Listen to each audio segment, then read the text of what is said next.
আজ আপনাদের সামনে আমি যে বিষয়ে কথা বলতে চাই সেটি হলো মাহে রমাদানের করণীয় আমলসমূহ। আল্লাহ রাব্বুল আলামিন ঈমানদারদের প্রতি অনেক বড় অনুগ্রহ করেছেন।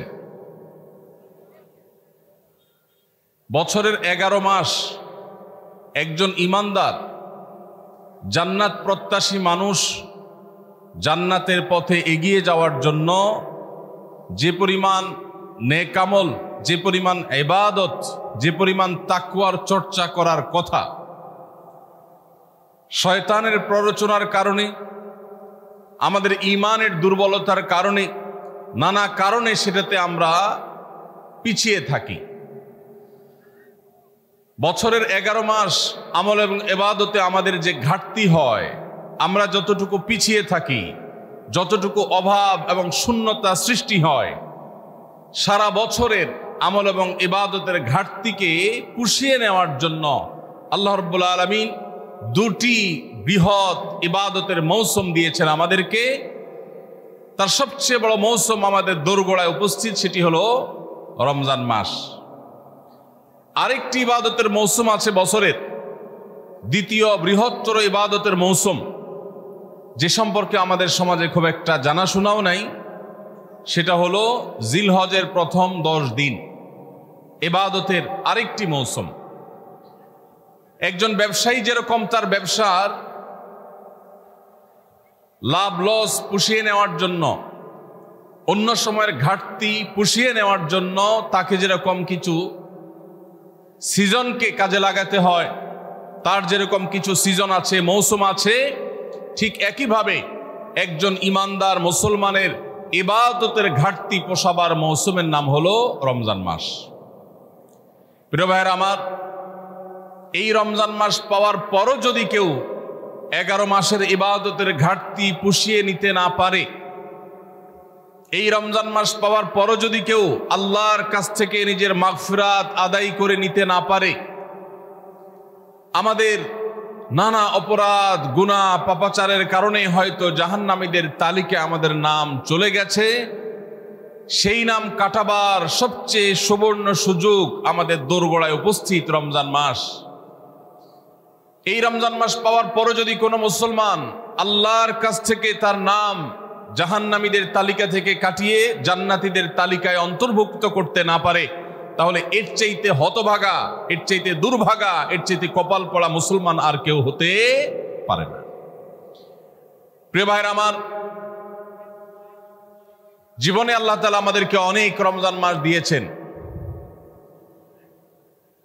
আল্লাহ নবী সাল্লাল্লাহু আলাইহি সাল্লাম খোদ তাঁর জীবনে তিনি রমজান পেয়েছেন সাকুল্যে 8টা। দ্বিতীয় হিজরিতে আল্লাহ রাব্বুল আলামিন রমজানের রোজা ফরজ করেছেন। 10ম হিজরিতে আল্লাহ তাআলা তাকে দুনিয়া থেকে নিয়ে গেছেন। তাহলে সাকুল্যে সর্বোচ্চ 8টা রমজান পেয়েছেন আমাদের নবীজি সাল্লাল্লাহু আলাইহি সাল্লাম। কয়টা রমজান পেয়েছেন? 8টা।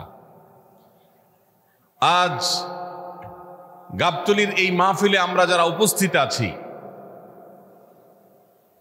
আমাদের এখানে এমন বহু মানুষ আছেন যে তার জীবনে 40, 50, 60টা পর্যন্ত রমজান মাস পেয়েছেন। ঠিক না বেঠিক? সাহাবীদের অনেকে তাদের জীবনে মাত্র একবার রমজান পেয়েছেন। হয়তো ইসলাম গ্রহণ করেছেন রমজানের আগে, রমজান মাসটা পেয়েছেন, এরপরে হয় মৃত্যু হয়ে গেছে, আর না হয় জিহাদের ময়দানে শহীদ হয়ে গেছেন। একটা রমজান জীবনে পেয়েছেন। বহু সাহাবী আছেন 2টা, 4টা রমজান পেয়েছেন। অনেক সাহাবী আছেন জীবনে একটা রমজানও পান নাই, ইসলাম গ্রহণ করেছেন, এরপরে আল্লাহর রাহে জিহাদে শামিল হয়েছেন, রমজান আসার আগেই দুনিয়া থেকে চলে গেছেন। তাহলে আমরা যারা জন্মসূত্রে মুসলমান, তাদের যার যত বছর বয়স তিনি ততগুলো রমজান পেয়েছি। সাহাবীরা যেখানে মাত্র জীবনে 2, 4, 6টা, 8টা, 10টা রমজান পেয়ে তারা জান্নাত প্রাপ্তির দৌড়ে এগিয়ে গেছেন, আমরা জন্মসূত্রে মুসলমান হয়েও জীবনে 40-50টি রমজান পাওয়ার পরও আমরা অনেকেই জান্নাত প্রাপ্তির দৌড়ে এগিয়ে যেতে পারি নাই। এর চেয়ে বড় দুর্ভাগ্যের বিষয় আর কিছু হতে পারে না। ভাইরা আমার, এই জন্য আসন্ন রমাদান আর কয়েকদিনের মধ্যে যে রমজান শুরু হতে যাচ্ছে, আসুন এইবারের রমজান সম্পর্কে একটা সংকল্প করি, শপথ করি। এই রমজান জীবনের অন্য 10টি রমজানের মতো কাটাবো না। এই রমজানকে আমি ব্যতিক্রম, সম্পূর্ণ ভিন্নতর, সম্পূর্ণ আমল এবং ইবাদত এবং তাকওয়া চর্চার মধ্য দিয়ে আল্লাহর মাগফিরাত, নাজাত নিজের করে নেওয়ার মধ্য দিয়ে আমার এই রমজানকে আমি সার্থক করার চেষ্টা করব ইনশাআল্লাহ। ভাইরা আমার, রমজানের আমল ইবাদত কিভাবে করব, কোনটা করব কোনটা করব না, এই সম্পর্কে যথেষ্ট ধোঁয়াশা আমাদের মধ্যে আছে। আমাদের এই দেশে মুসলমানদের কাছে রমজান মাস মানে 4টি কাজ। রমজান মাস মানে কয়টা কাজ? 4টা কাজ। রমজান মানে হলো রোজা রাখা, তারাবির নামাজ পড়া, আর সাহরি খাওয়া, ইফতার খাওয়া, ব্যাস। রোজা, তারাবি, সাহরি, ইফতার, এই 4 জিনিসের নাম হলো আমাদের মুসলমানদের রমজান মাস। অথচ আমাদের প্রিয় নবী সাল্লাল্লাহু আলাইহি ওয়াসাল্লাম রমজান মাসে এই 4 কাজের বাইরে আরো অনেক আমল, অনেক কর্মসূচি, অনেক কার্যতালিকা, অনেক আমলের তালিকা তিনি আমাদেরকে দিয়েছেন, যেটা আমরা মুসলমানরা অনেকেই জানি না। তো আজ আমরা নবী করিম সাল্লাল্লাহু আলাইহি সাল্লাম আমাদেরকে রমজান মাসে যে সমস্ত আমল করতে বলেছেন, আমরা সেই সমস্ত আমলের কথা আপনাদের সঙ্গে খুব সংক্ষেপে শেয়ার করব ইনশাআল্লাহ। কারণ আমি নবী করিম সাল্লাল্লাহু আলাইহি সাল্লামের হাদিস থেকে এবং কোরআনে কারীম থেকেও 27টি আমলের কথা আপনাদের সঙ্গে শেয়ার করব ইনশাআল্লাহ, যার সবগুলোই রমাদানের জন্য স্পেশাল, তবে অনেকগুলো রমজানের বাইরের সময়ও আমাদের পালনীয় এবং করণীয়। এ বিষয়ে আমরা এই বছর প্রথমবারের মতো একটা বই করেছি, আপনারা জানেন, মাহে রমজানের 27 আমল। এই বই থেকে আমি 27টি আমল আপনাদেরকে শোনাবো ইনশাআল্লাহ। আর আমি 27 আমল বলে শেষ করার পর প্রশ্নোত্তর সেশন শুরু করার আগে এই 27 আমল এক নিঃশ্বাসে বা এক টানে যদি কেউ শোনাতে পারেন, যে কয়জন শোনাতে পারবেন সেই কয়জনকে এই বই আমি ফ্রি উপহার দেব ইনশাআল্লাহ। যুবকরা চ্যালেঞ্জ নিতে রাজি আছেন তো ইনশাআল্লাহ? গত 2 বছর আগে সোনাইমুড়িতে, নোয়াখালীর সোনাইমুড়িতে আমি এই 27টি আমলের উপরে বক্তব্য রেখেছিলাম। আমাকে সোনাইমুড়ির এক যুবক বিস্মিত করেছে, চমৎকৃত করেছে, সারপ্রাইজড করেছে। সে এক দাঁড়ানোতে টানা 27টা আমল বলে দিয়েছে। আমি নিজে বইয়ের লেখক হয়েও আমি বলতে পারবো না, 27টা টানা বলতে পারবো না, একটু বেঁধে বেঁধে বলতে হবে। কিন্তু সেই তরুণ টানা 27টা বলে দিয়েছে। তো বগুড়ার যুবকরা এই চ্যালেঞ্জ নিতে রাজি আছেন ইনশাআল্লাহ? রেডি তো তাহলে? ঠিক আছে ইনশাআল্লাহ। আমি সাধারণত ওয়াজ করার পর কি করলাম সেটা আবার শুনি, ফিডব্যাক নেই। শুধু আমি ওয়াজ করে চলে যাব, পানি শেষে চলে যাব, মাছ ধরবো না, তা তো হয় না। এই জন্য আজকের ওয়াজের পরে মাছ ধরা হবে ইনশাআল্লাহ। ঠিক আছে তো ইনশাআল্লাহ? যে যত বেশি প্রশ্নের উত্তর দিতে পারবেন সে তত বড় মাছ, রুই কাতল হিসাবে বিবেচিত হবে ইনশাআল্লাহ। যদি আল্লাহ তাআলা আমাদেরকে মানুষ করে সৃষ্টি করেছেন, মাছের চাইতে অনেক শ্রেষ্ঠ আমরা, শুধু বুঝার সুবিধার্থে বলা। আল্লাহ আমাদেরকে মনোযোগের সাথে শোনা এবং আমল করার তৌফিক দান করুন। ভাইরা আমার, রমাদান কেন্দ্রিক যে সমস্ত আমল, যে সমস্ত করণীয় আমাদের আছে, তার মধ্যে প্রথম করণীয় হলো শাবানের 29 তারিখে পশ্চিম আকাশে রমজানের চাঁদ তালাশ করা। এটা একটা আমল। কোন দিন চাঁদ তালাশ করবেন? শাবানের 29 তারিখ। এই বছর আমাদের দেশে শাবানের 29 তারিখ কবে হচ্ছে? রোজা কবে থেকে শুরু হচ্ছে? তাহলে 29শে শাবান সন্ধ্যায়, যেদিন থেকে রোজা হওয়ার সম্ভাবনা আছে, সেই দিন সন্ধ্যায় মাগরিবের আগে পশ্চিম আকাশের দিকে চাঁদ অনুসন্ধান করার চেষ্টা করে তাকাবেন।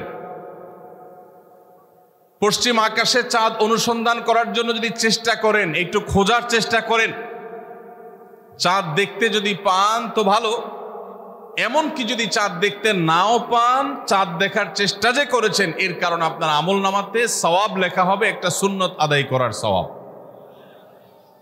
ভাইরা আমার, আমরা আমাদের ছেলেবেলায়, আমাদের শৈশবে রমজানের আনন্দ আঁচ করতাম পশ্চিম আকাশের চাঁদ দেখে। ঈদের আনন্দের সূচনা এবং শুরুই হতো ঈদের চাঁদ দেখার মধ্য দিয়ে। এমন একটা সময় আমরা এখন এসে পৌঁছেছি যেই সময়ে সবাই চাঁদ তালাশ করে, কিন্তু সেটা আকাশে না, ফেসবুকে। ঠিক না ভাই? ঠিক। চাঁদ কি ফেসবুকে উঠে না আকাশে উঠে? তাহলে সবাই যদি ফেসবুকে চাঁদ তালাশ করেন, আকাশে চাঁদ দেখবে কে? ও ইসলামী ফাউন্ডেশনের হেলাল কমিটি, চাঁদ দেখা কমিটির কিছু মানুষ, তাদের উপরে নির্ভর করে 18-20 কোটি মানুষ তারা ফেসবুকে তাকায় আস। এটা খুবই দুর্ভাগ্যজনক একটা বাস্তবতা। নবী করিম সাল্লাল্লাহু আলাইহি সাল্লামের হাদিসটা আমরা লক্ষ্য করি, তিনি বলেছেন, সুমু লিরুইয়াতিহি ওয়া আফতিরু লিরুইয়াতিহি, তোমরা চাঁদ দেখে সিয়াম সাধনা করবে, চাঁদ দেখে রমাদান উদযাপন করবে, চাঁদ দেখে রমাদানের ইবাদত বন্দেগী করবে, আর চাঁদ দেখে তোমরা ঈদ উদযাপন করবে। চাঁদ দেখে তিনি আমাদেরকে রোজা রাখতে বলেছেন। অতএব চাঁদ দেখতে হবে কি হবে না? ভাইরা আমার, বিলুপ্ত হওয়া মৃত প্রায় সুন্নাহগুলোর মধ্যে থেকে একটা হলো চাঁদ তালাশ করার সুন্নাহ। এটা ফরজে কিফায়া, মুসলিম সমাজের কেউ যদি না করে সবাই গুনাহগার হবে। এটা খুবই রিস্কি একটা বিষয়, দুর্ভাগ্যজনক একটা বিষয় যে 20 কোটি মানুষের রমজান মাত্র মুষ্টিমেয় কয়েকজন মানুষের দেখার উপর নির্ভর করবে। ভাইরা আমার, আমরা পশ্চিম আকাশে চাঁদ দেখার চেষ্টা করব ইনশাআল্লাহ। যদি চাঁদ দেখতে পান আপনি, তাহলে নবী সাল্লাল্লাহু আলাইহি সাল্লামের সেখানে একটা দোয়া পড়বেন, আল্লাহুম্মা আহিল্লাহু আলাইনা বিল ইয়ুমনি ওয়াল ঈমান ওয়াস সালামাতি ওয়াল ইসলাম রব্বি ওয়া রাব্বুকাল্লাহ। চাঁদকে লক্ষ্য করে বলবেন, চাঁদের সাথে কথা বলবেন। চাঁদ আপনার কথা হয়তো বুঝবে না, কিন্তু আল্লাহর এরকম সৃষ্টি যারা আমাদের কথা বুঝতে পায় না, তাদেরকে লক্ষ্য করে কিছু বলার মানে হলো আপনি মূলত আপনার মনের আকুতিকে প্রকাশ করছেন। চাঁদকে লক্ষ্য করে নবী সাল্লাল্লাহু আলাইহি সাল্লাম চাঁদ দেখলে পড়তেন, আল্লাহুম্মা আহিল্লাহু আলাইনা বিল ইয়ুমনি ওয়াল ঈমান। হে আল্লাহ, এই যে চাঁদ আমি দেখতে পাচ্ছি, এই চাঁদের পুরো মাসটাকে যে আমার জন্য বরকত এবং ঈমান দিয়ে পরিপূর্ণ করে দিন। এই চাঁদ পুরো মাস জুড়ে থাকবে, অতএব এই পুরো মাস জুড়ে এই চন্দ্র মাসে আমি আপনার কাছে আমার জীবনে প্রভূত বরকত, কল্যাণ এবং ঈমান আপনার কাছ থেকে চাই। ওয়াস সালামাতি ওয়াল ইসলাম, এবং আমি নিরাপত্তা চাই। এই চাঁদ, এই চন্দ্র মাস আমার জন্য যেন নিরাপদ হয়, এবং ইসলামের সাথে যেন এই মাস আমি অতিবাহিত করতে পারি, ঈমানের সাথে যেন অটল অবিচল থাকতে পারি। রব্বি ওয়া রাব্বুকাল্লাহ, হে চাঁদ, তোমার সৃষ্টিকর্তা পালনকর্তা আর আমারও পালনকর্তা এক আল্লাহ। ভাইরা আমার, চাঁদ দেখার চেষ্টা করা যাবে তো ইনশাআল্লাহ? সোশ্যাল মিডিয়াতে আপনি চাঁদের খবর খোঁজেন, দোষ নাই, কিন্তু আমরা সবাই যদি সোশ্যাল মিডিয়াতে চলে যাই, পশ্চিম আকাশে চাঁদটা দেখবে কে? দুর্ভাগ্য।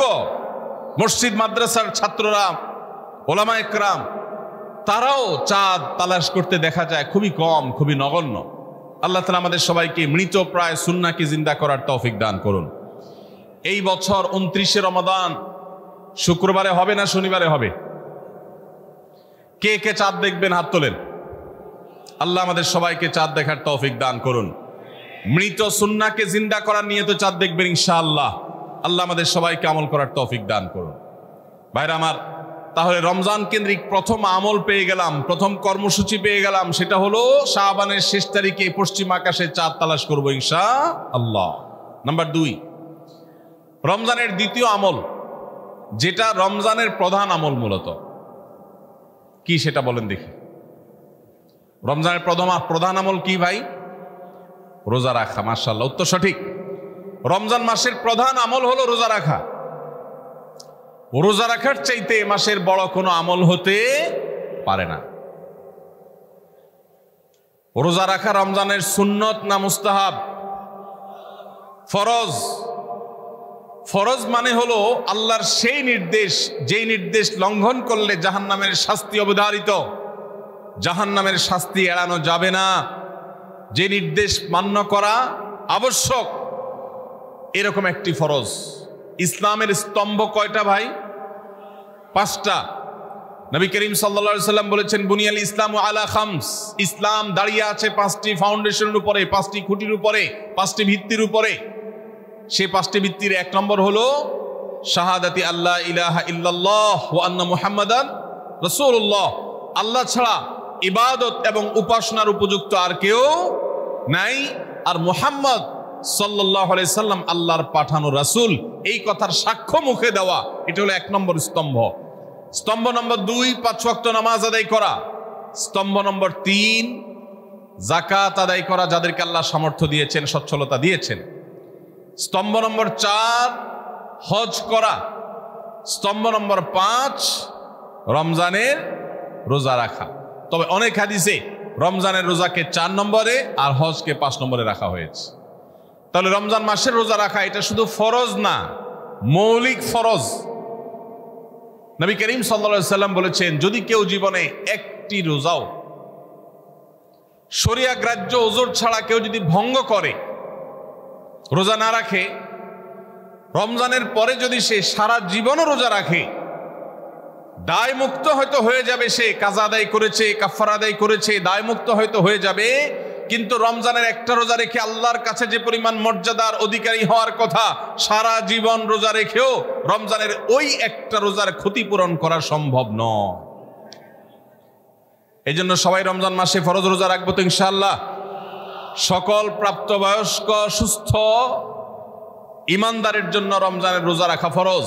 ভাইরা আমার, পৃথিবীতে আজ অনেক বিজ্ঞানী রোজা বা ফাস্টিং এর উপরে গবেষণা করে অনেক বড় বড় পদক, অনেক বড় বড় পুরস্কার জিতেছে।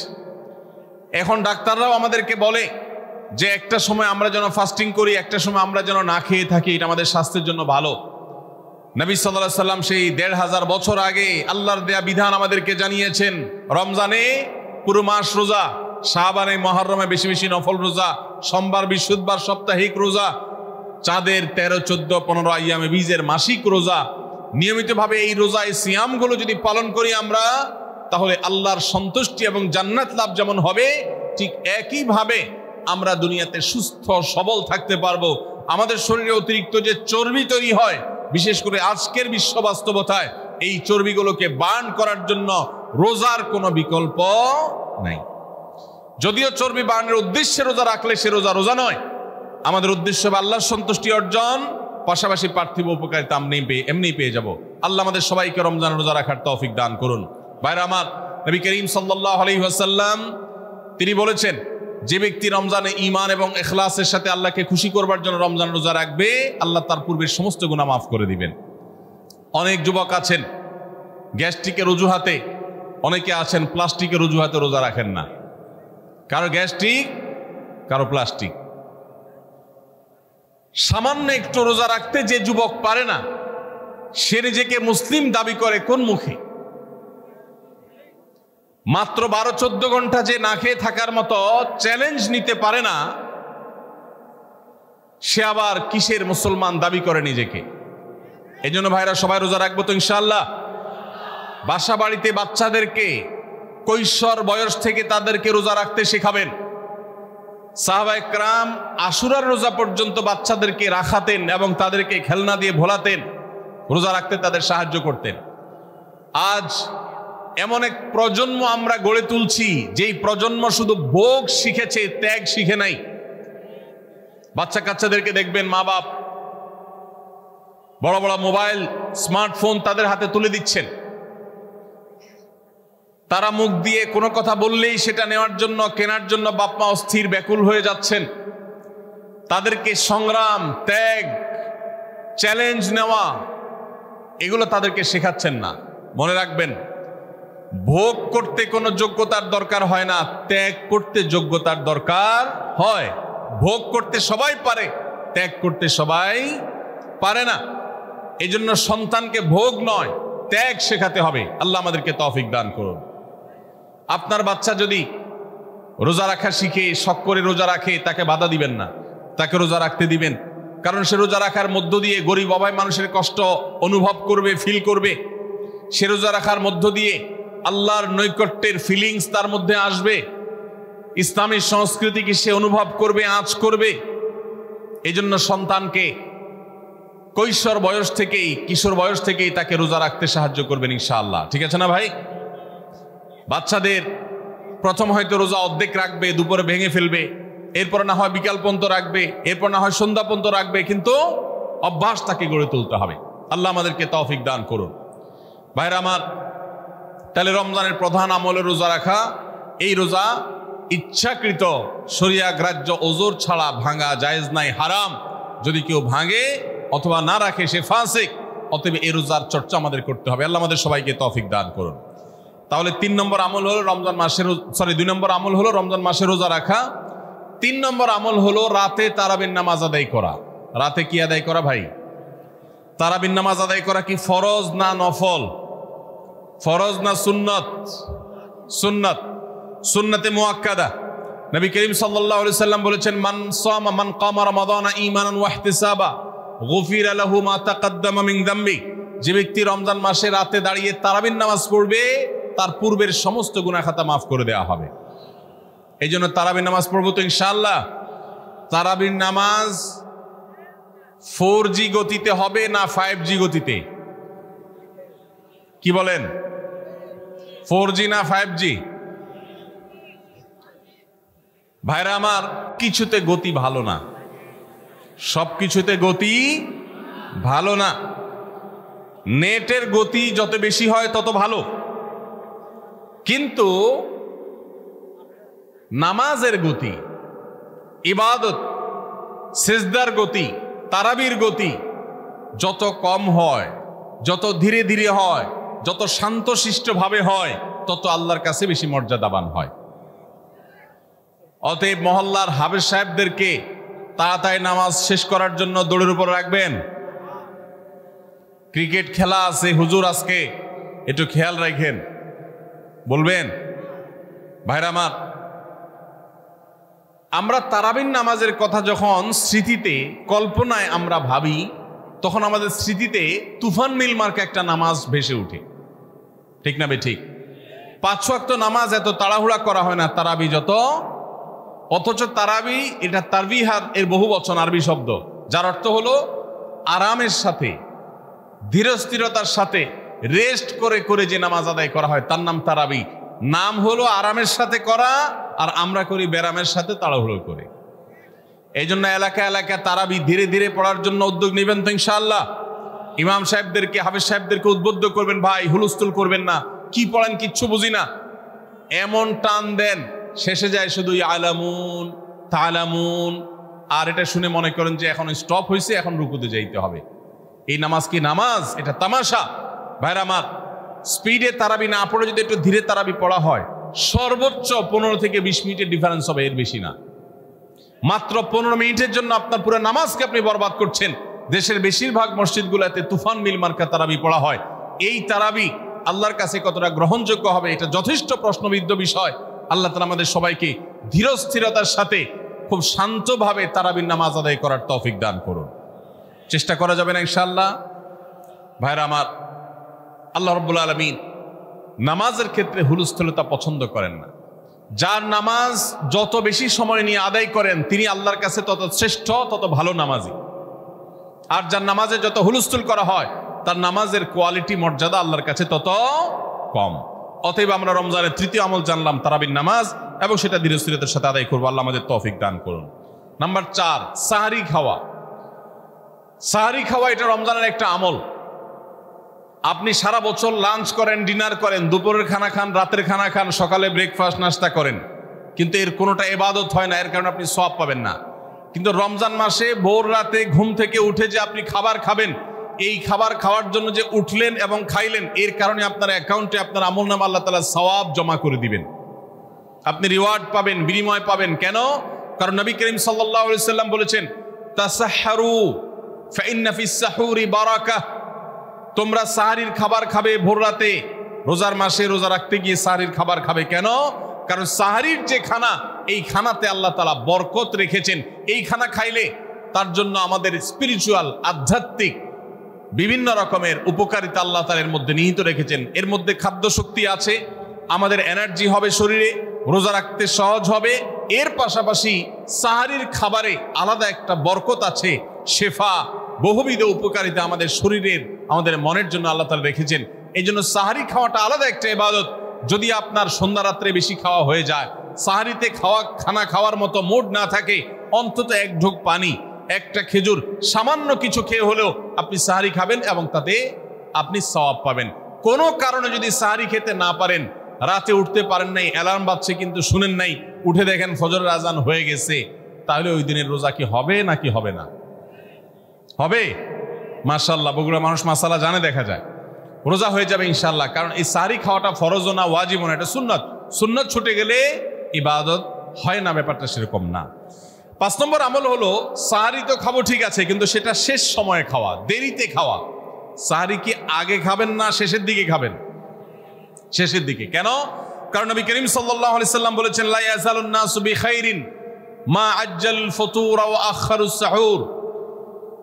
এই উম্মত, মুসলিম জাতি ততদিন পর্যন্ত কল্যাণের উপর প্রতিষ্ঠিত থাকবে, তারা কল্যাণকে স্পর্শ করতে পারবে যতদিন পর্যন্ত তারা সাহারি তাড়াতাড়ি খাবে, না দেরিতে খাবে? দেরিতে খাবে। আর ইফতার তাড়াতাড়ি করবে। তাহলে সাহারি দেরিতে খাওয়া হলো সুন্নত।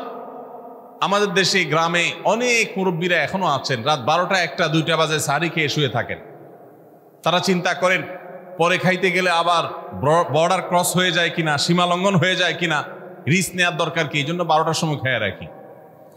এটার কারণে সাহারি খাওয়ার সওয়াব পাবেন ঠিকই, কিন্তু দেরিতে সাহারি খাওয়ার যে সুন্নত, সেই সুন্নত আদায় হবে না। এই জন্য দেরিতে খাবেন। দেরিতে খাওয়ার মানে আবার এরকম দেরি না যে আপনি আর মুয়াজ্জিন সাহেব দুজন কম্পিটিশন করছেন, আপনার হাতে খাবারের প্লেট আর মুয়াজ্জিনের হাতে মাইক, আপনি আগে শেষ করেন আর মুয়াজ্জিন আগে আজান দিবে, কম্পিটিশন চলছে। এত দেরি করে একেবারে লাস্ট মিনিট পর্যন্ত খাওয়া সুন্নত নয়। কথা কি বুঝাতে পারছি? কয়েক মিনিটের গ্যাপ রেখে তারপরে খাবার শেষ করবেন। কারণ নবী করিম সাল্লাল্লাহু আলাইহি সাল্লাম সাহারি খেয়ে শেষ করে ফজর নামাজ শুরু করতেন, এর মধ্যে 50টা আয়াত পড়ার মতো গ্যাপ রাখতেন, অর্থাৎ প্রায় 10 মিনিটের মতো একটা গ্যাপ থাকতো। এই জন্য আমরা একটা গ্যাপ রেখে তারপর সাহারি শেষ করব। অর্থাৎ ফজরের আজান যদি হয় উদাহরণস্বরূপ 5টা 25-এ বা 30-এ, তাহলে আমরা 2-4 মিনিট আগে সাহারি খেয়ে শেষ করবো ইনশাআল্লাহ। তাহলে সাহারি দেরি করে খাওয়া, শেষের দিকে খাওয়াটা সুন্নত। আল্লাহ আমাদেরকে আমল করার তৌফিক দান করুন। রমজান মাসে সাহারির নামে একটা নতুন নাটক শুরু হয়েছে এই দেশে, সেটার নাম হলো সাহারি পার্টি। আপনারা শুনেছেন? বিশেষ করে শহরের ছেলেফেলেরা, ইউ পোলাপান, তারা আজকাল ভোর রাতে বন্ধু বান্ধব সহ রেস্টুরেন্টে গিয়া সাহারি পার্টির আড্ডা বাইর করছে। শয়তানি এবং ফাইজলামির আর কোনো জায়গা নাই, সাহারির জন্য পার্টি বাইর করছে, তাও আবার ছেলে মেয়ে একসাথে মিলেমিশে। ভাইরা আমার, সাহারি খাওয়া ইবাদত, এবং সাহারির এই সময়টা দোয়া কবুলের সময়, তাহাজ্জুদের সময়। আল্লাহ তাআলা দুনিয়ার আকাশ থেকে ডেকে ডেকে বান্দাকে ক্ষমা করেন। এই সময়টাতে আড্ডাবাজি করা, এটা হতভাগা ছাড়া আর কারোর কোনো কাজ হতে পারে না। এরপরে 6 নম্বর আমল হলো ইফতার করা। রোজা রেখেছেন কিন্তু ইফতার করেন নাই, রোজা হয়ে যাবে কিন্তু সুন্নাত আদায় হবে না। এই জন্য ইফতার করা একটা সুন্নাত। আল্লাহ তাআলা আরহামুর রাহিমিন, এমন একটা মাস রমজান মাস, সারা বছর কিন্তু আমরা নাস্তা করি, সারা বছর যেটা নাস্তা করি রমজানে সে নাস্তাই করি। পার্থক্য হলো সারা বছর নাস্তা করি সকালে, রমজানে নাস্তা করি সন্ধ্যায়। মানুষ দীর্ঘ সময় না খেয়ে থাকার পরে যে খাবার খায় সেটাকেই ব্রেকফাস্ট বলে, সেটাকেই নাস্তা বলে। আরবিতে যে ইফতার বলা হয়, এই ইফতার শব্দের অর্থ কিন্তু নাস্তা। ইফতার শব্দের অর্থ কি? নাস্তা। সারা বছর নাস্তা খেলে কোনো সওয়াব হবে, কিন্তু রমজান মাসে আপনি যদি সারাদিন উপবাস থাকার পর সন্ধ্যায় ব্রেকফাস্ট করেন, অর্থাৎ ইফতার করেন, তাহলে আল্লাহ তাআলা আপনাকে সুন্নাত পালন করার সওয়াব দিবেন। এই জন্য ভাই, ইফতার করা একটা সুন্নাত। 7 নম্বর, ইফতার আবার তাড়াতাড়ি করা আরেকটা সুন্নাত। এটা 7 নম্বর আমল, ইফতারটা একটু তাড়াতাড়ি করা। তাড়াতাড়ি করা মানে কি? সূর্য ডুবার 2-4 মিনিট আগে। কি বলেন? তাহলে তাড়াতাড়ি কেমনে হলো? তাড়াতাড়ি মানে হলো সূর্য ডুবার সাথে সাথে করা, বিলম্ব বা দেরি না করা। নবী করিম সাল্লাল্লাহু আলাইহি ওয়াসাল্লামের ওই হাদিস আবারও আমরা স্মরণ করি। তিনি বলেছেন, লা ইয়াজালুন নাসু বিখাইরিন মা আজ্জালুল ফুতুর ওয়া আখারুস সুহুর। এই মানুষ, এই উম্মত ততদিন কল্যাণের উপরে প্রতিষ্ঠিত থাকবে যতদিন তারা ইফতার তাড়াতাড়ি করবে আর সাহরি দেরিতে করবে। ইফতার তাড়াতাড়ি করা এর মানে হলো সূর্য ডুবছে আর দেরি করবেন না। শিয়ারা এবং ইহুদিরা তাদের মধ্যে রোজা আছে, ফাস্টিং আছে, তারা সেই রোজায় ইফতার করে হলো চতুর্দিক অন্ধকার হয়ে যাওয়ার পর, সূর্য ডুবার পর পর ইফতার করে না। তো এই জন্য নবী সাল্লাল্লাহু আলাইহি সাল্লামের আদর্শ হলো তার বিপরীত, অর্থাৎ সূর্য ডুবার পর পর ইফতার করে ফেলা, অতিরিক্ত বিলম্ব না করা। আল্লাহ আমাদেরকে আমলের তৌফিক দান করুন। 8 নম্বর আমল হলো ইফতারের দোয়া পড়া। ইফতারের দোয়া জানা আছে ভাই? কি দোয়া? আমরা একটা দোয়া কমন জানি বাংলাদেশে মানুষ, সেটা হলো আল্লাহুম্মা লাকা সুমতু আলা রিজকিকা আফতারতু। এটাও হাদিসে বর্ণিত হয়েছে, কিন্তু হাদিসের সনদ নিয়ে অনেকেই কোনোটা নিয়ে আলাপ তুলেছেন, প্রশ্ন তুলেছেন। আল্লাহুম্মা লাকা সুমতু মানে হলো, হে আল্লাহ, আপনার উদ্দেশ্যে রোজা রেখেছি, ওয়া আলা রিজকিকা আফতারতু, এবং আপনার দেওয়া রিজিক দিয়ে ইফতার করেছি। আর ইফতারের আরেকটা দোয়া হলো যাহাবাজ জামা ওয়াবতাল্লাতিল উরুক ওয়া সাবাতাল আজরু ইনশাআল্লাহ। এটা একটা দোয়া। যদি এগুলো দোয়ামূলক নয়, আমরা দোয়া বলছি, এটা মূলত আল্লাহর কাছ থেকে একটা প্রত্যাশা। এর অর্থ হলো যাহাবাজ জামা, আমার পিপাসা দূর হয়ে গেছে। ওয়াবতাল্লাতিল উরুক, আমার শিরা উপশিরাগুলো সব সিক্ত হয়ে গেছে। ওয়া সাবাতাল আজরু ইনশাআল্লাহ, এবং আল্লাহ চাহেন তো এই রোজার বিনিময় আমার সাব্যস্ত হয়ে গেছে আল্লাহর কাছে, এটা স্থির হয়ে গেছে। এটা হলো ইফতারের দোয়া। ইফতারের দোয়াটা কি ইফতারের আগে করব না পরে করব? ইফতারের দোয়াটা যারা ইফতারের আগে করার পক্ষে তারা হাত তোলেন। অল্প সংখ্যক মানুষ। আর বাকিরা সবাই কি পরের পক্ষে না মাঝখানের পক্ষেও আছেন লোক? সব পরের। মাশাআল্লাহ, সব সূক্ষ্ম সূক্ষ্ম মাসআলা দেখি গাবতলী মানুষ জানে, মাশাআল্লাহ, অনেক অগ্রসর দেখা যায়। আল্লাহ আমাদের সবাইকে দ্বীনের জন্য কবুল এবং মঞ্জুর করুন। মাশাআল্লাহ। ভাইরা আমার, ইফতারের দোয়াটা ইফতারের পরে করতে হয়, যেটা বেশিরভাগ মানুষ জানে না। কিন্তু আমি অবাক হলাম যে এখানে বেশিরভাগ মানুষ আপনারা জানেন, মাশাআল্লাহ, নলেজেবল মানুষ, বোঝা গেছে। ইফতারের দোয়ার অর্থের দিকে তাকালেই তো বোঝা যায় এটা আগে না পরে। দোয়ার অর্থের মধ্যে তাকালে আমরা দেখতে পাচ্ছি যে আল্লাহ শিরা উপশিরা সিক্ত হয়ে গেছে, পিপাসা দূর হয়ে গেছে, এগুলো তো ইফতারের পরেই হয়। অবশ্য আমি অর্থ আগে বলে দিছি, সেটা দেখে হয়তো আপনারা অনেকে বুঝে ফেলছেন, মাশাআল্লাহ। তো যাই হোক, ইফতারের শুরুতে বিসমিল্লাহ বলে ইফতার করব, আর শেষে এই দোয়া পড়বো। আল্লাহ আমাদেরকে আমলের তৌফিক দান করুন। 9 নম্বর হলো সাহরি এবং ইফতারে খেজুর খাওয়া। খেজুর দিয়ে সাহরি ইফতার করা। ইফতারে আপনি অন্য যা খান না খান, খেজুর দিয়ে খাবেন। নবী সাল্লাল্লাহু আলাইহি সাল্লাম আদা পাকা আদা খেজুর দিয়ে ইফতার করতেন, যেটাকে রোতাব বলা হয়। আর যদি সেটা না পাওয়া যেত, সাধারণ যে কোনো খেজুর, সেটাও না পাওয়া গেলে একটু পানি খেয়ে তারপর তিনি ইফতার করতেন। আমরা ইফতারে খেজুর খেতে হয় সুন্নাহ, এটা আমরা জানি, কিন্তু যেটা জানি না সেটা হলো সাহরিতে খেজুর খাওয়া। ভোর রাতে সাহরিতে খেজুর খাওয়া সুন্নত। এটা আগে কে কে জানতেন? হাত তোলেন। আগে জানতেন? মাশাআল্লাহ, হাত নামান। গত বছর রমজানে সাহরিতে ভাত তরকারি যাই খাইছেন না খাইছেন, একটা হলো খেজুর খাইছেন, কারা কারা হাত তোলেন? মাশাআল্লাহ। এদিকে সব আমল, তাহলে তার ওয়াজ টোয়াজের কোনো দরকার নাই। এত নলেজেবল মানুষ, এত আমলদার মানুষ যদি এলাকায় থাকে, তাহলে ওয়াজের দরকারটা কি? আল্লাহ আমাদের সবাইকে আমলের তৌফিক দান করুন। ভাইরা আমার, ইফতারে খেজুর খাওয়া যেমন সুন্নাত, সাহরিতেও খেজুর খাওয়া সুন্নাত, কিন্তু খেজুর খাওয়া কোনো ফরজ ওয়াজিব না। খেজুরের দাম বেশি হয়ে গেছে, আপনি কিনতে অপারক। যদি একটা খেজুরও পুরো রমজানে না খান, আপনার রোজার কোনো অসুবিধা হবে। তবে নবী সাল্লাল্লাহু আলাইহি সাল্লাম যেহেতু ইফতার এবং সাহরিতে খেজুর খেতেন, আর খেজুরে প্রচুর পরিমাণ সুগার আছে, উপকারী, যেটা মানুষের স্বাস্থ্যের জন্য উপকারী, প্রচুর পরিমাণ এনার্জি আছে, খাদ্য শক্তি আছে, সারাদিন রোজা রেখে আমাদের যে সুগারের ঘাটতি হয় সেটা পূরণ করার জন্য সহায়ক হয়। এই জন্য সাহরি এবং ইফতারে খেজুর খাওয়া এমনিতেও উপকারী। আর নবী সাল্লাল্লাহু আলাইহি সাল্লামের সুন্নাত, তিনি বলেছেন, নি'মা সাহুরুল মুমিনি আত-তামার, ইমানদারের সাহরির আইটেমের মধ্যে সবচেয়ে বেস্ট উত্তম হলো খেজুর। এই জন্য অন্য যাই খান না খান, একটু হলো, এক পিস হলো খেজুর খাবেন, ইনশাআল্লাহ সুন্নাত আদায় করার নিয়তে খেলে এই সুন্নাতটা আদায় হয়ে যাবে, আল্লাহ তাআলা চাহেন তো। তাহলে 9 নম্বর আমল পেলাম হলো সাহরি এবং ইফতারিতে খেজুর খাওয়া। 10 নম্বর আমল হলো সকল প্রকার পাপাচার বর্জন করা, গুনাহের কাজ থেকে বিরত থাকা। এইটা হলো রমজান মাসের দ্বিতীয় সর্বোচ্চ গুরুত্বপূর্ণ আমল। সিরিয়ালে আমরা 10 নম্বরে বলেছি, কিন্তু 27টা রমজানের স্পেশাল আমলের মধ্যে সবচেয়ে গুরুত্বপূর্ণ আমল হলো রোজা রাখা, আর দ্বিতীয় সর্বোচ্চ গুরুত্বপূর্ণ আমল হলো সব ধরনের পাপাচার বর্জন করা, গুনাহের কাজ ত্যাগ করা। যদি কেউ রমজানে রোজা রাখে আবার চোখ দিয়ে হারাম জিনিস মোবাইলে দেখে, স্ক্রিনে দেখে, পত্রিকার পাতায় দেখে, অফলাইনে দেখে, পরনারীর দিকে তাকায় থাকে, সে যদি কান দিয়া হারাম জিনিস শুনে, গান বাদ্য এই সমস্ত কিছু সে যদি উপভোগ করে, তাহলে তার এই রোজা আর উপোস থাকার মধ্যে কোনো পার্থক্য। মনে রাখবেন, রোজা শুধু পেটের হয় না, রোজা চোখের হয়, রোজা কানের হয়, রোজা হাতের হয়, রোজা মুখের হয়, রোজা শরীরের প্রত্যেকটা অঙ্গ প্রত্যঙ্গের হয়। একজন মানুষ যখন তার পুরো শরীরের রোজা করে, সে যখন সকল অঙ্গ প্রত্যঙ্গ দিয়ে আল্লাহর আনুগত্য করে, আল্লাহর নাফরমানি থেকে বেরিয়ে আসে, তখন সে সত্যিকারের রোজাদার হয়।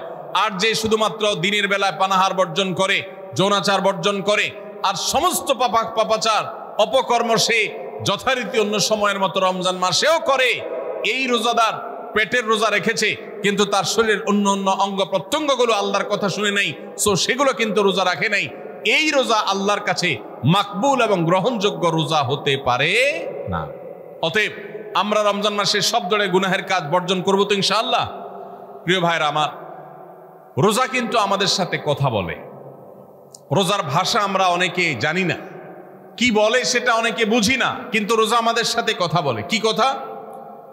সিয়াম শব্দের অর্থ, আমরা যেটাকে রোজা বলছি সেটা কোরআনের ভাষায় বলা হয় সিয়াম, হাদিসে বলা হয়েছে সেটাকে সওম বা সিয়াম। এই সওম বা সিয়াম একই শব্দ, এর অর্থ হলো বিরত থাকা। এর অর্থ হলো কি ভাই? বিরত থাকা, ব্রেক দিতে জানা। আল্লাহ রাব্বুল আলামিন রোজার মতো ইবাদত দিয়েছেন আমাদেরকে জীবনে ব্রেক দেওয়ার অভ্যাস গড়ে তোলার জন্য। আমরা যেন ব্রেক দিতে শিখি, আমরা যেন থামতে শিখি, আমরা যেন নিজেদেরকে নিয়ন্ত্রণ করতে শিখি। ইসলামের যে বৈশিষ্ট্য, ইসলামের যে বিউটি, ইসলামের যে সৌন্দর্য, সেটা হলো ইসলাম পৃথিবীর মানুষকে আত্মনিয়ন্ত্রণ করবার কথা বলে। আজ ভোগবাদী পৃথিবীর যেদিকে তাকাবেন, চতুর্দিকে দেখতে পাবেন শুধু ভোগের হাতছানি। দুনিয়াটা মস্ত বড়, খাও দাও আর ফুর্তি করো, শুধুমাত্র ফুর্তি ফুর্তি এবং ফুর্তি, ভোগ এবং ভোগ এবং ভোগ। গোটা পৃথিবী আপনাকে ভোগের কথা বলবে, ত্যাগের কথা বলবে না। ইসলাম আপনাকে ত্যাগের কথা বলে। আপনি ঈদ উদযাপন করবেন, ঈদ উল ফিতর, সেখানে পর্যন্ত ইসলাম বলে আগে গরিবের বাসায় ফিতরা পৌঁছাবে, তারপর তুমি ঈদগাহে যাবে, ঈদের আনন্দ করবে। আপনি কোরবানির ঈদে পশু জবাই করে গোশত খাবেন, উৎসব করবেন, ইসলাম বলে ভালো কথা, তুমি উৎসব করবে, তোমাকে উৎসব করতেই দেওয়া হয়েছে, কিন্তু আগে গরিবের বাসায়ও এই গোশত পাঠাবে ঈদের, সেটা নিশ্চিত করবে, তার পাশাপাশি তুমি ঈদ উদযাপন করবে। আমরা যে রমজানের রোজা রাখি, এই রোজা আমাদেরকে বিরত থাকার কথা বলে। সেই বিরত থাকাটা কি? সেটা হলো আমরা যখন রোজা রাখি আমাদের পিপাসা হয়, আমাদের ক্ষুধা লাগে, পিপাসা হয়, আবার হাতের সামনে হয়তো পানিও আছে, আমার ক্ষুধা লাগে, হাতের সামনে হয়তো খাবারও আছে, কেউ দেখছেও না, সিসি ক্যামেরাও নেই, বদ্ধ রুমে কক্ষের মধ্যে, কিন্তু আমি রোজাদার। কোন রোজাদার রোজার মধ্যে খায়, পান করে? কেন? কারণ সে জানে আল্লাহ নিষেধ করেছে। আমরা যখন ইফতার সামনে নিয়ে বসে থাকি সন্ধ্যাবেলায়, ভাইরা আমার, সারা বছর নাস্তা তো আল্লাহ তাআলা কম হোক বেশি হোক সবাইকে করার তৌফিক দেন, আমরা সবাই তো কম বেশি নাস্তা করি। সারা বছর আপনি যদি বুফে গিয়ে 100 আইটেমের নাস্তা দিয়েও আপনি খাবার গ্রহণ করেন, সকালের ব্রেকফাস্ট আপনি খান, ইফতারের সময় মাত্র 2-4টা আইটেম নিয়ে বসে থেকে আজানের জন্য, সূর্য ডুবার জন্য যে অপেক্ষা করেন, ওই অপেক্ষার সময় যে অবর্ণনীয় স্বাদ আর তৃপ্তি পাওয়া যায়, পৃথিবীর সমস্ত খাদ্য গ্রহণের মধ্যেও এই তৃপ্তি বা স্বাদ নাই। নবী সাল্লাল্লাহু আলাইহি ওয়াসাল্লাম সেজন্য বলেছেন, লিসসাইমি ফারহাতান, রোজাদার ব্যক্তিকে দুটি আনন্দ দেওয়া হয়, ফারহাতুন ইনদা ফিতরি ওয়া ফারহাতুন ইনদা লিকাই রাব্বি। একটা আনন্দ হলো ইফতারের সময়, অবর্ণনীয়, ভাষায় প্রকাশ করবার অযোগ্য, কি ভালো লাগা কাজ করে ইফতারের জন্য আমরা বসে আছি, খাবার সামনে আছে রকমারি, শীতল শরবত সামনে আছে, রকমারি খাবারের পর্সা সাজানো আছে টেবিলে, দস্তরখানে, এদিকে পেটে ক্ষুধাও আছে, কিন্তু আমরা মিনিট গুনছি, আমরা সময় দেখছি, ঘড়ির দিকে তাকিয়ে আছি সূর্য কখন ডুববে। সূর্য ডুবেছে আর সাথে সাথে আমরা ইফতার করছি। এই যে আল্লাহর নির্দেশের অপেক্ষা, ইসলাম রোজার মাধ্যমে আমাদেরকে সেই শিক্ষাটা দিতে চায়। রোজা আমাদের সাথে সেই কথা বলে যে দেখো, তুমি জীবনে বিরত থাকতে শিখো, গোটা পৃথিবী তোমাকে ভোগ শিখাবে, ইসলাম তোমাকে ত্যাগ শিখাবে, ইসলাম তোমাকে কন্ট্রোল করা শিখাবে।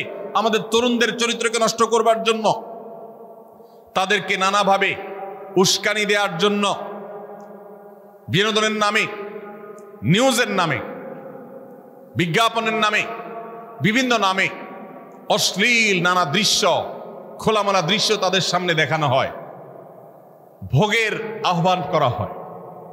ইসলাম বলে, হে মুসলিম তরুণ, তোমার চোখের এরিয়ার মধ্যে কোনো পরনারী, কোনো সুন্দরী নারী পড়ে গেছে, তুমি আঁচ করতে পেরেছ, সাথে সাথে তোমার দৃষ্টিকে তুমি নিয়ন্ত্রণ করো, অবনত করো। কুল্লিল মুমিনিনা ইয়াগুদ্দু মিন আবসারিহিম ওয়া ইয়াহফাযু ফুরুজাহুম। আল্লাহ বলেছেন, হে রাসূল বলে দিন ইমানদার পুরুষদেরকে তারা যেন তাদের চোখগুলোকে নামিয়ে রাখে, তাদের সম্ভ্রমকে তারা সংরক্ষণ করে। মনে রাখবেন, যা খুশি তা করতে পারা এটা যোগ্যতা নয়। নিজেকে নিয়ন্ত্রণ করলাম, যা খুশি তা করব না, এর নাম হলো যোগ্যতা।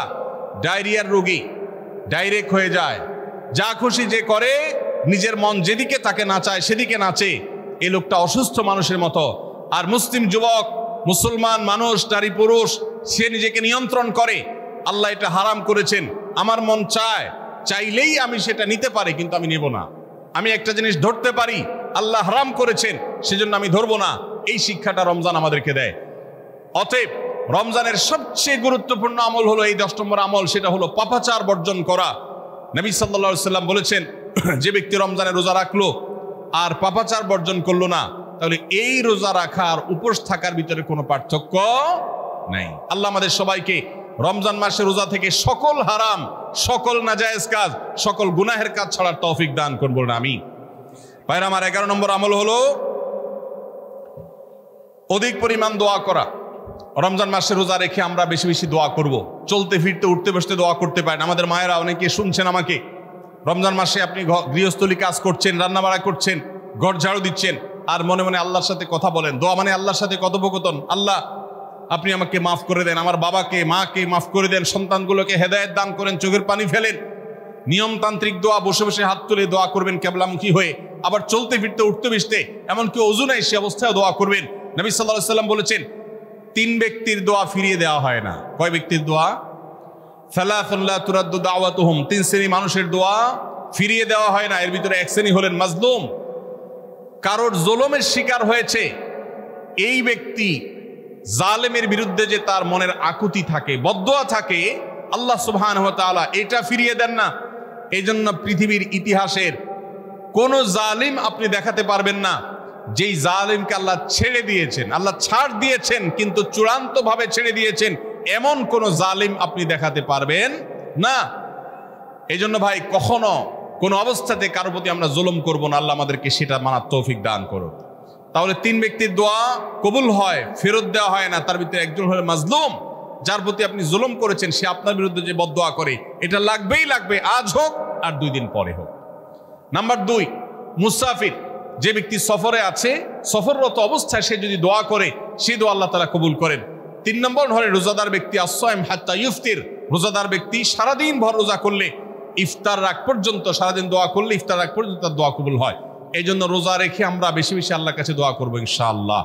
চলতে ফিরতে, উঠতে বসতে মনে মনে আল্লাহর সাথে কথা বললেন, চাওয়া তাওয়াকে পেশ করলেন, বাস এইটাই হলো দোয়া। এটা হলো আমাদের রমজান মাসের 11 নম্বর আমল, বেশি বেশি দোয়া করা। 12 নম্বর আমল হলো মিথ্যা এবং কাজ পরিহার করা। রমজানের সকল পাপাচার তো পরিহার করবই, বিশেষভাবে মিথ্যা কথা, মিথ্যা কাজ পরিহার করা। কারণ নবীজি সাল্লাল্লাহু আলাইহি ওয়াসাল্লাম এর জন্য আলাদা নির্দেশ করেছেন। তিনি বলেছেন, মাল্লাম ইয়াদা কাওলা যুরি ওয়াল আমালা বিহি ফালাইসা লিল্লাহি হাজা আন ইয়াদা তাআমাহু ওয়া শারাবা। যে ব্যক্তি রমজানে রোজা রেখে মিথ্যা কথা, মিথ্যা কাজ ছাড়লো না, তার উপোস থাকায় আল্লাহর কোনো ঠেকা পড়ে নাই। 13 নম্বর আমল হলো অশ্লীলতা এবং বিবাদ বিতণ্ডা ঝগড়া এগুলো পরিহার করা। কারণ নবী করিম সাল্লাল্লাহু আলাইহি ওয়াসাল্লাম তিনি আমাদেরকে রমজান মাসে রোজা রেখে অশ্লীলতা পরিহার করতে বলেছেন। মোবাইলে হারাম জিনিস দেখলেন, টেলিভিশনে হারাম জিনিস দেখলেন, বা কোনো পত্রপত্রিকাতে খারাপ জিনিস নিষিদ্ধ জিনিস দেখলেন, পরনারীর সৌন্দর্য দেখে আপনি হারাম স্বাদ নেয়ার চেষ্টা করলেন, তাহলে আপনার রোজার অঙ্গহানি হলো, রোজা প্রাণহানি হলো। এই রোজা নয়। এই জন্য এটাকে রমজান মাসে পরিহার করতে হবে, অন্য সময় তো বটেই।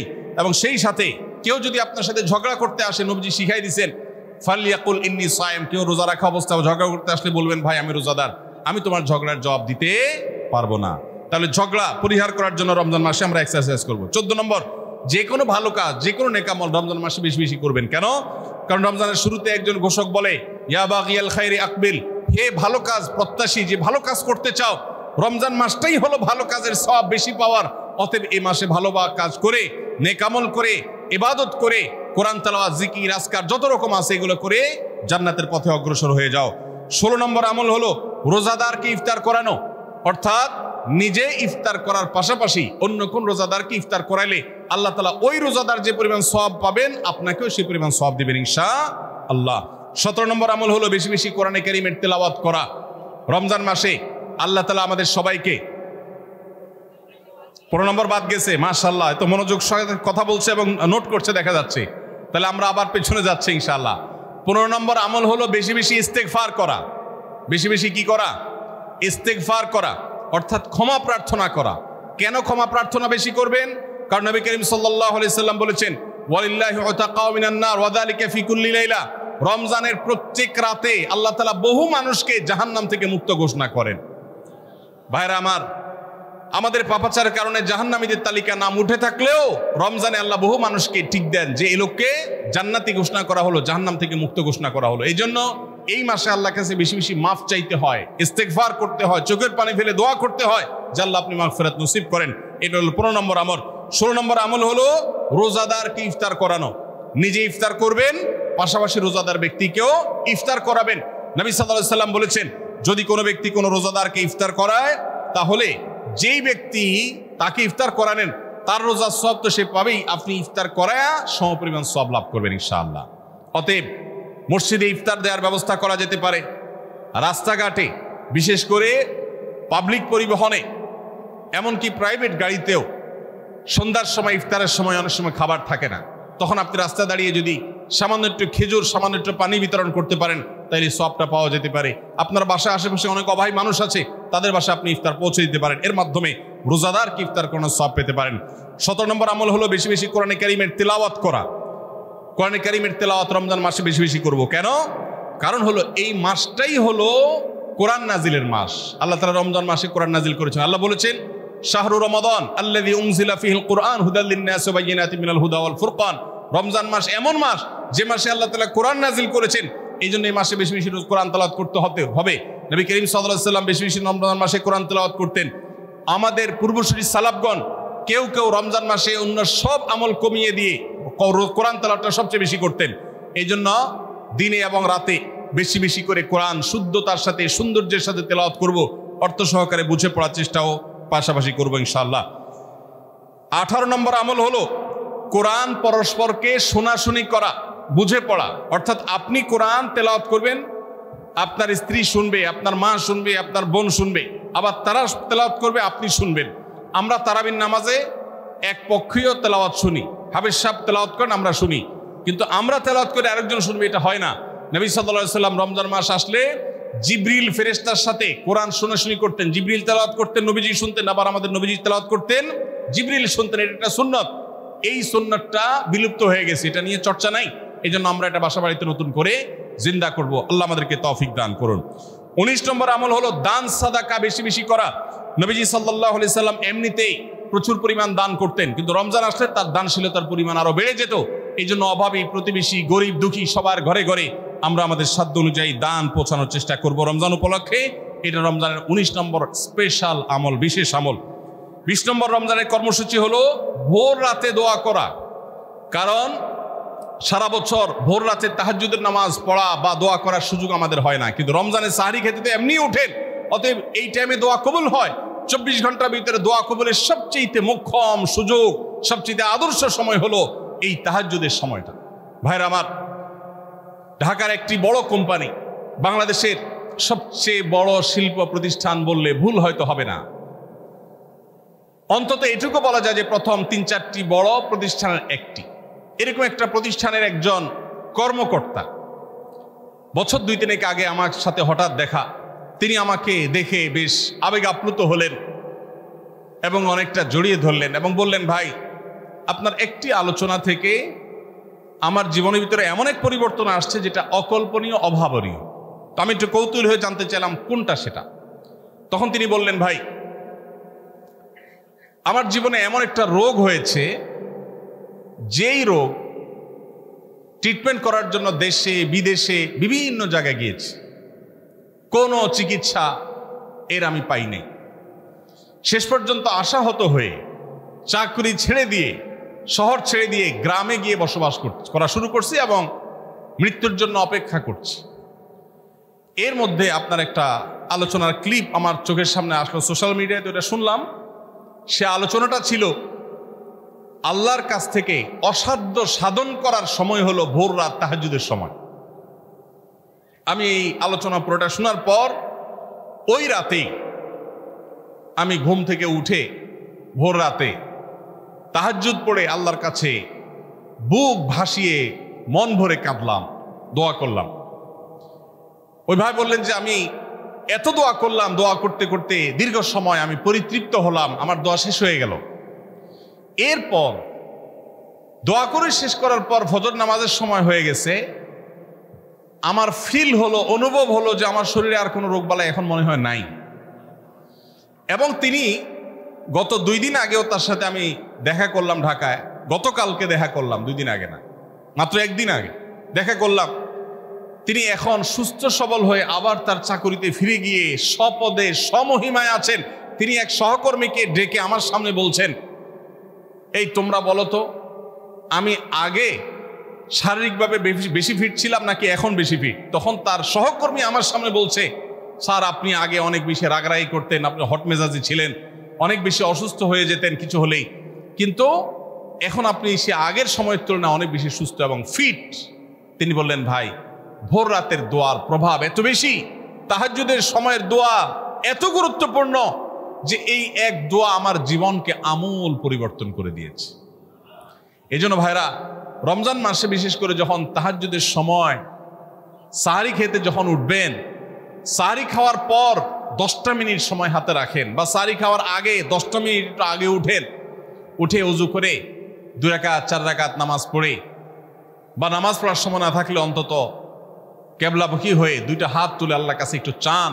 নবীজি সাল্লাল্লাহু আলাইহি সাল্লাম বলেছেন, রাতের শেষ প্রহর যখন হয়, দুনিয়ার আসমানে নেমে এসে আল্লাহ বান্দাদেরকে ডেকে ডেকে তাদের প্রত্যেকটা চাওয়া পূরণ করে দেন।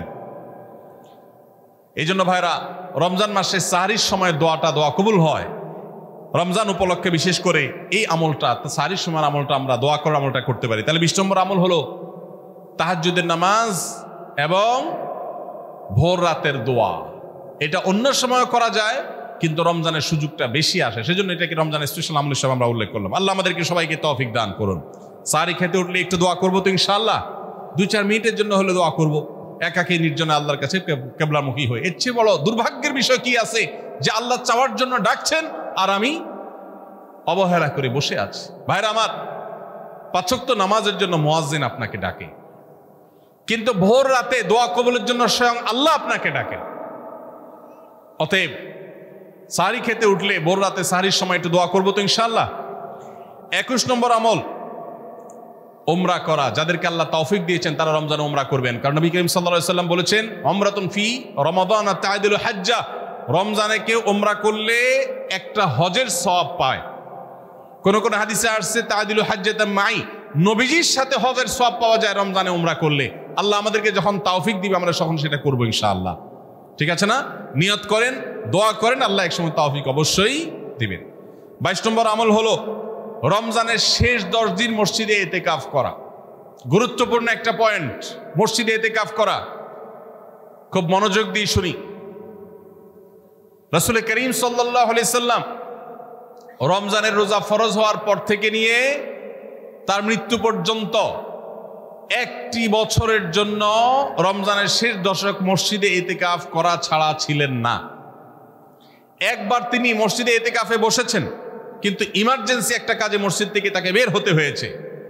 এই জন্য তিনি পরের বছর 20 দিন ইতিকাফ করেছেন। 10 দিন হলো ওই বছরের, আর 10 দিন হলো আগের বছরে যে ইতিকাফ ভেঙে ফেলেছেন সেটার ইতিকাফের কাজা। তার মানে হলো নবীজির জীবনে কখনো ইতিকাফ 1 বছর একটা রমজান মাসেও ছাড়েন নাই। এত গুরুত্বপূর্ণ আমল যে রমজানের এই আমলটা তিনি কখনোই ছাড়েন নাই। দুর্ভাগ্য আমাদের, এখানেও হয়তো বেশিরভাগ মুসলমান আমরা জীবনে একবারের জন্য রমজানের শেষ 10 দিন ইতিকাফ করি নাই। যে আমল নবীজি জীবনে কখনো ছাড়েন নাই সেটা আপনি জীবনে একবারও করেন নাই। এর চাইতে বড় হতভাগা উম্মত আর কি হতে পারে? ভাইরা আমার, 3টি আমলের নগদ তৃপ্তি আমি অন্তত অনুভব করি। আমি আমার সে অভিজ্ঞতার আলোকে আপনাদেরকে উদাত্ত আহ্বান করতে চাই, রমজানের শেষ দশকে আপনারা ইতিকাফ করুন। যে 3টি আমলের তৃপ্তি, নগদ স্বাদ, অবর্ণনীয় ভালো লাগা কাজ করে, অন্তর্জগতে প্রশান্তিতে পরিপূর্ণ হয়ে যায়। সেই 3টি ইবাদতের একটি হলো আরাফাতের ময়দানের দোয়া। এটার সাথে কোনো কিছুর কম্পেয়ার হয় না। অবর্ণনীয় এক তৃপ্তি লাগে আরাফাতের ময়দানে দোয়া করতে। দ্বিতীয় হলো সিজদায় গিয়ে চোখের পানি ফেলে আল্লাহর কাছে দোয়া করতে অসম্ভব ভালো লাগা কাজ করে। ভোর রাতে দোয়াতেও একই স্বাদ পাওয়া যায়। আর 3 নম্বর হলো রমজানের শেষ দশকের ইতিকাফ। ইতিকাফ যে একবার করেছে সে জীবনে বারবার করে, তাকে আর ফেরানো যায় না। এই জন্য ভাইরা, রমজানের শেষ দশকে আমরা আল্লাহর ঘরে বসে গিয়ে ইতিকাফ করার চেষ্টা করবো তো ইনশাআল্লাহ। অনেক এলাকায় বৃদ্ধ মানুষ, বুড়া মানুষ বসায় দেওয়া হয় টাকা পয়সা দিয়ে। যে টাকা নিয়ে ইতিকাফ করে সেও গুনাহগার, আর যারা টাকা নিয়ে ইতিকাফে বসায় তারাও গুনাহগার। কারণ ইবাদত টাকা পয়সা দিয়ে চলবে না। রমজানের শেষ দশক মসজিদে ইতিকাফ করবো তো ইনশাআল্লাহ। আল্লাহ আমাদেরকে তৌফিক দান করুন। যুবক ভাইরা, একটাবার বসে দেখেন, অসম্ভব ভালো লাগা কাজ করে। মনে হয় যে আল্লাহর মেহমান আমি, এই ফিলটা হয়। কারণ আল্লাহর ঘরে এসে বসে আছেন আপনি কারোর কাছে কোনো কিছু চেয়েছেন, চাইতে চাইতে একটা পর্যায়ে তার পাও জড়িয়ে বসে গেলেন, একদম বসে গেলেন, তার ঘরের সামনে বসে পড়লেন। ইতিকাফটা অনেকটা এরকম। রমজানের প্রথম 20 দিন আল্লাহর কাছে হাত দিয়ে দোয়া করলাম, আর শেষ 10 দিন একজন মসজিদে গাঁটটি বসকা নিয়ে পড়ে গেলাম। ব্যাপারটা হলো কারোর পায়ে ধরে পড়ে যাওয়ার মতো।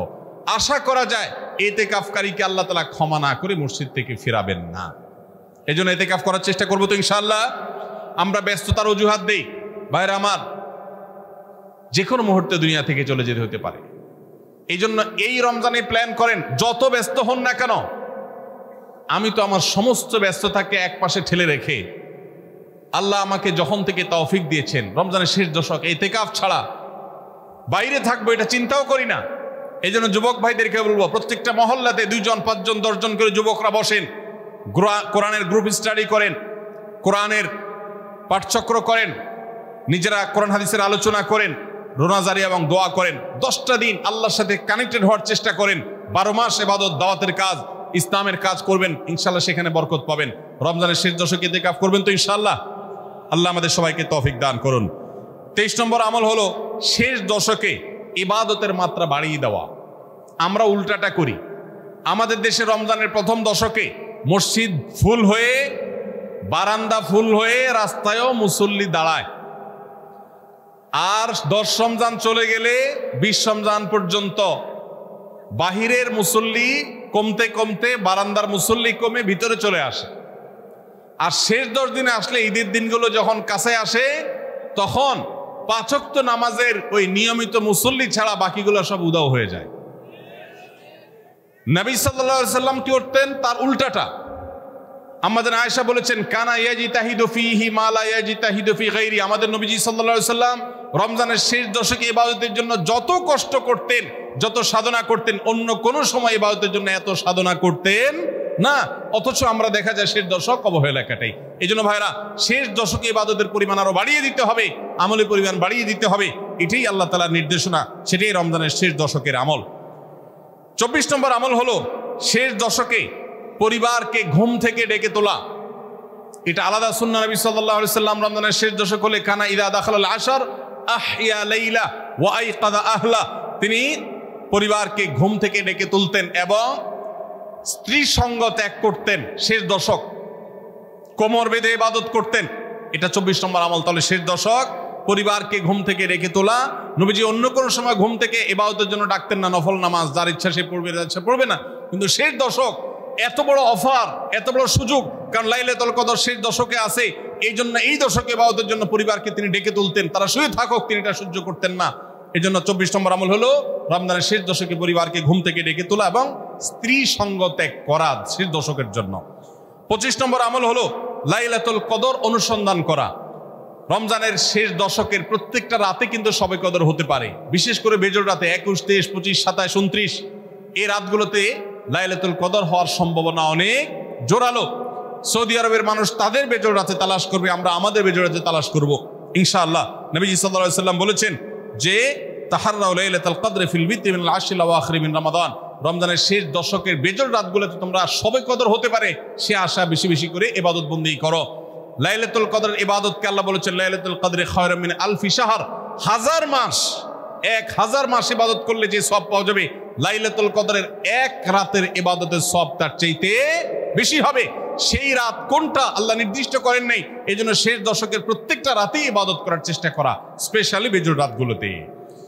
26 নম্বর আমল হলো লাইলাতুল কদরের আশায় বিশেষ দোয়া পড়া। সেটা কি?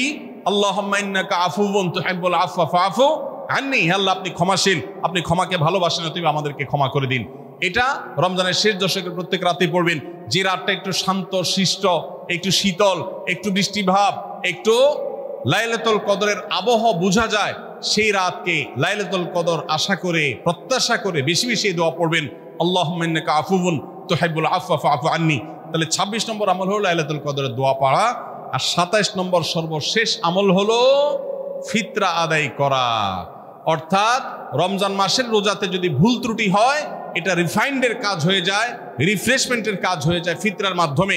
প্রত্যেক সচ্ছল ব্যক্তি তার নিজের পক্ষ থেকে, নিজের স্ত্রী এবং নিজের ছোট বাচ্চাদের তরফ থেকে ফিতরা আদায় করবেন। প্রাপ্তবয়স্ক সন্তান থাকলে তারা তাদেরটা আদায় করবে, আর না হলে বাপও তাদেরটা আদায় করতে পারে। ফিতরা স্বরূপ গরিবদের বাসায় একদিনের খাবার এটা পৌঁছে দিতে হবে। এটা হলো ফিতরা। ঈদের নামাজের আগ পর্যন্ত এটা আদায় করার নির্দেশ নবী সাল্লাল্লাহু আলাইহি ওয়াসাল্লাম দিয়েছেন। তাহলে 27 নম্বর আমল হলো ফিতরা আদায়। এটার মাধ্যমে রমজানের আমল শেষ হয়ে যাবে।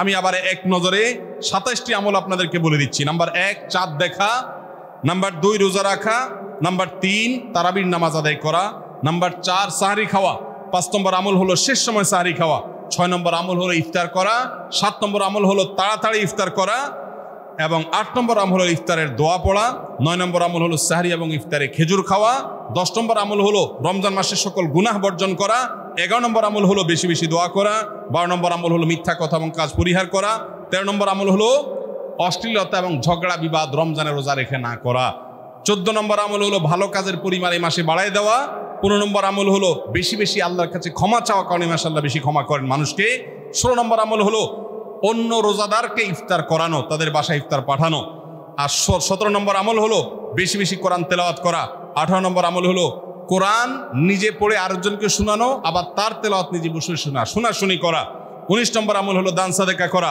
20 নম্বর আমল হলো তাহাজ্জুদ এবং বিশেষ করে ভোর রাতে সারি খেতে উঠে দোয়া করা, আর 21 নম্বর আমল হলো উমরা করার সামর্থ্য থাকলে, 22 নম্বর আমল হলো ইতিকাফ করা শেষ দশকে, 23 নম্বর আমল হলো শেষ দশকের বেজোর রাতে, শেষ দশকের প্রত্যেকটা রাতে ইবাদতের পরিমাণ বাড়িয়ে দেওয়া এবং বিশেষভাবে রাত্রি জাগরণ করা শেষ দশক, আর 24 নম্বর আমল হলো শেষ দশকে নিজের পরিবারকে ঘুম থেকে ডেকে তোলা, স্ত্রী সঙ্গ ত্যাগ করা, 25 নম্বর আমল হলো লাইলাতুল কদর